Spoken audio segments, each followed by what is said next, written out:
Imagine a child who never says no, not to the teacher who gives extra homework, not to the friend who always needs a favor, not even to the stranger who cuts in line, knocks them over, or takes what's theirs. At first, we might admire this child. So polite, so considerate.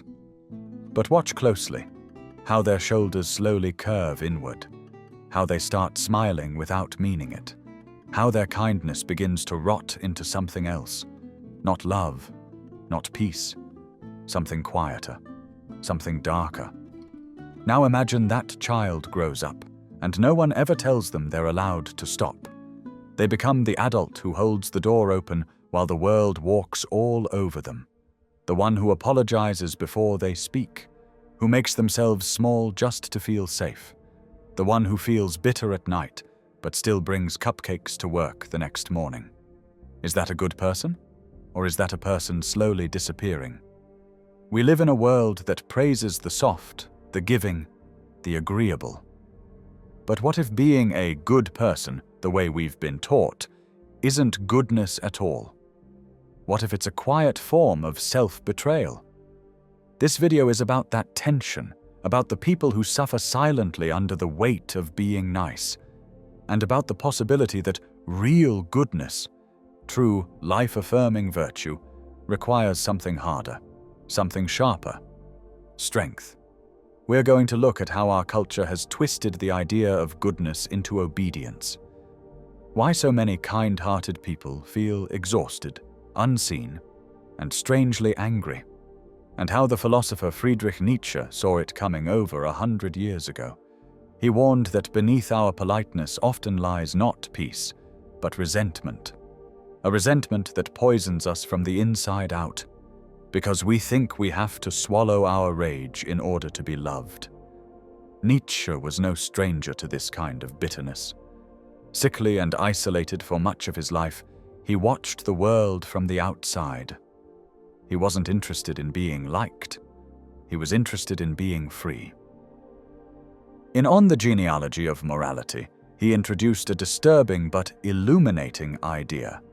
That much of what we call good was born not from virtue, but from weakness, from a morality invented by those who were powerless to make their weakness look like a choice. The good man, Nietzsche wrote, has always been the one in whom the instincts of life are weak. But he didn't say this with cruelty. He said it with clarity. Because when we mistake repression for virtue, we don't become better people. We become sick people, and the sickness spreads. We teach others to swallow their fire. We turn anger into guilt. We make self-sacrifice a religion, and we wonder why we feel so hollow. But what if goodness isn't about shrinking to fit the room? What if it's about standing tall, even if you're misunderstood? Let's go deeper. And we don't even need a church anymore to worship this version of goodness. We have social media for that. Here, virtue has become performance. You don't need to feel kind. You just need to look kind. You don't need to wrestle with your inner world. Just share an infographic, post a caption about empathy, signal your softness. We've built a culture that praises niceness but punishes authenticity. Smile for the camera.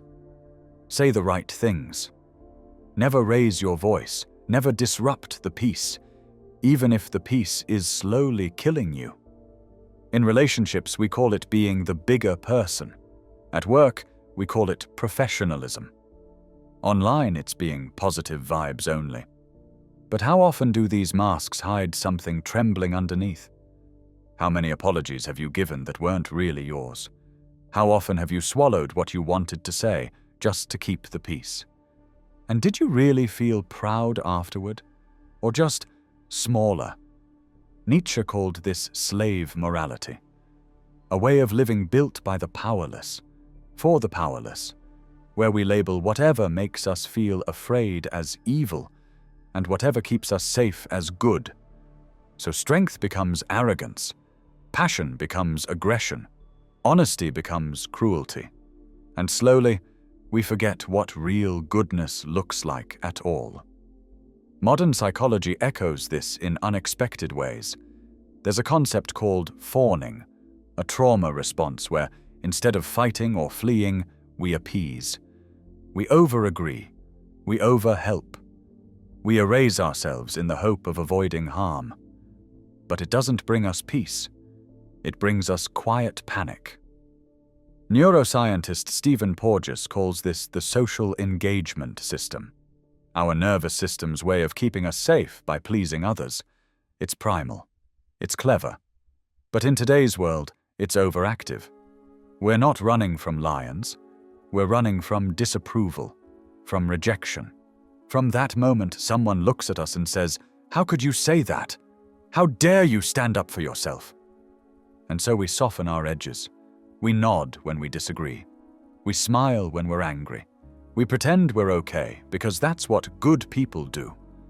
But inside, something twists, not just sadness, resentment.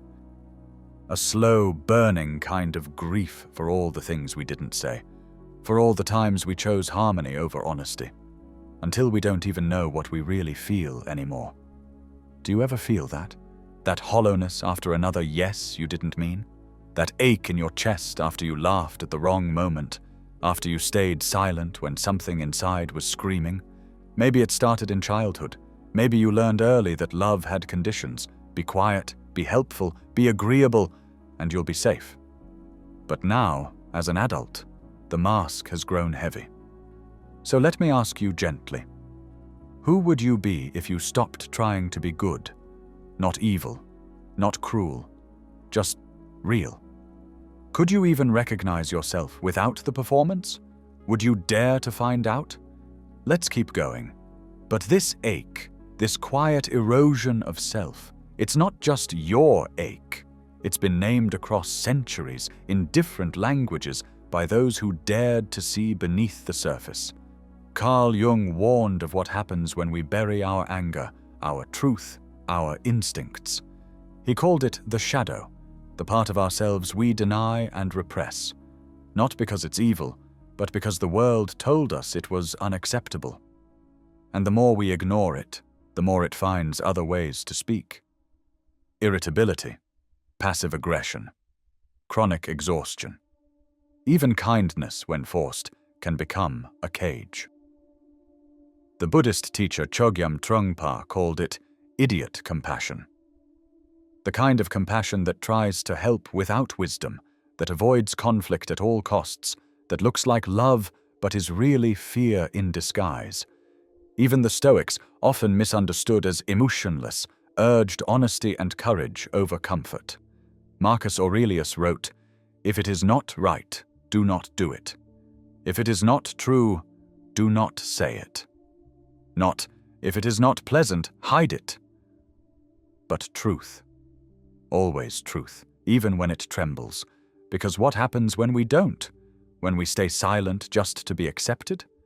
When we never push back, never stand tall, never say, "That's not okay."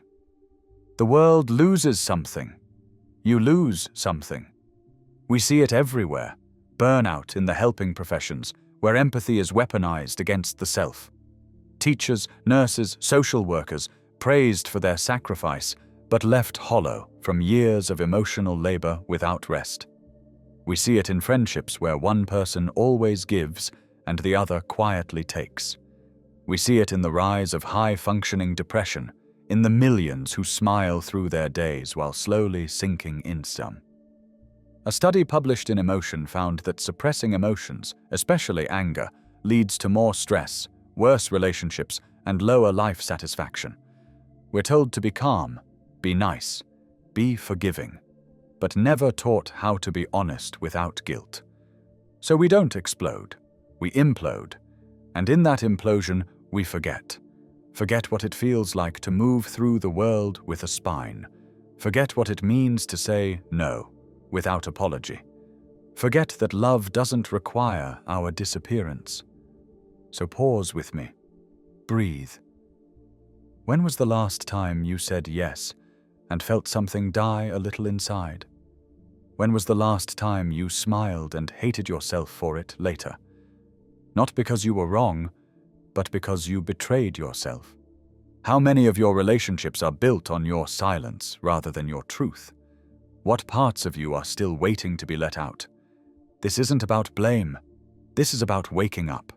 Because the moment you begin to see, really see, your people-pleasing, your appeasement, your practiced softness, you can begin to choose. And choice is where freedom lives. But what does it actually look like to live differently? To be kind without being small? To be good without being erased? Let's imagine that world together. Now imagine a different kind of goodness. Not one that shrinks, but one that stands. A goodness with a backbone. A kindness that doesn't come from fear, but from clarity. Not the kind that says, "I'll love you no matter what you do to me." But the kind that says, "I love you, and I love myself too." Picture yourself speaking with calm conviction. Not louder, just truer. You say no when you mean no. You rest without apology. You walk into a room and don't scan for permission to exist. In this life, boundaries aren't cruelty. They're sacred lines that protect the garden of your soul. Compassion isn't endless self-sacrifice. It's choosing when to give and when to hold, not because you're afraid, but because you know your worth. And goodness? Goodness becomes an act of courage, not compliance. It becomes rooted in truth, not the fear of being unloved. You will not become bitter by standing tall. You will not lose your soul by showing your teeth. You are not here to be palatable. You are here to be whole. So where do we begin? First, notice the urge to appease. When it rises in your body, tight chest, nervous smile, the quick, sure, pause. Don't judge it, just see it. Awareness is the first unlearning. Second, practice one true no each day. Start small. Say no to an invitation you don't want. Say no to a task that isn't yours. Let your no be clean, not cruel, not explained, just yours. Third, write the version of yourself who doesn't perform. What do they wear? How do they walk? Who do they disappoint? Who do they finally stop apologizing to? And last, learn to disappoint the right people. Let down the ones who only loved your silence.